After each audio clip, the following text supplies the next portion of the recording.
Engaging கோஆப்ரேஷனில் fifth tip வந்து நீங்கள் engaging cooperation ஃபுல்லாகவே எப்படி தான் பார்த்தீங்க அப்படின்னா, நீங்கள் வந்து ஒரு ஹைரார்கி இல்லை, ஃபர்ஸ்ட் இதை பண்ணணும் அதுக்கப்புறம் இது பண்ணணும் அப்படிங்கிறது கிடையாது. இந்த 5 டிப்பில் உங்களுக்கு எது சூட் ஆகுதோ, உங்கள் குழந்தைக்கு எது ஆப்டாக இருக்கோ நீங்கள் அதை யூஸ் பண்ணிக்கலாம். இப்போ 5th டிப் என்னது அப்படின்னா, ரைட் அ நோட். ஒரு நோட் எழுதி வைக்கிறது, சின்னதாக ஒரு பேப்பரில் இல்லை ஏதாவது ஒரு போர்ட்லையோ உங்கள் வீட்டில் என்ன கிடைக்குதோ அதை யூஸ் பண்ணிக்கலாம். உதாரணத்துக்கு நீங்கள் வந்து டிவி உங்கள் ஹோம்ஒர்க் பண்ணலை அப்படின்னா, அந்த டிவியில் வந்து நீங்கள் வந்து ஹோம்ஒர்க் முடிச்சுட்டு டிவி பாருங்க அப்படின்னு எழுதலாம் இல்லையா.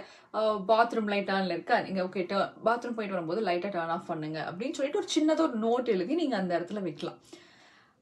ஏன் அப்படின்னா இது வந்து வேர்ட்ஸை விட இங்கே ரிட்டன் வேர்ட்ஸ் வந்து ரொம்ப பவர்ஃபுல் அப்படின்னு சொல்லிட்டு சொல்கிறாங்க.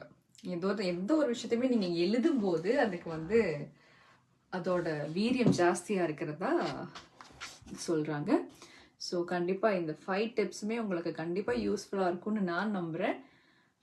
நீங்களும் அதை யூஸ் பண்ணி உங்களுக்கு அது யூஸ்ஃபுல்லாக இருந்துச்சுன்னா தயவு செஞ்சு எங்களுக்கும் தெரியப்படுத்துங்க. நன்றி.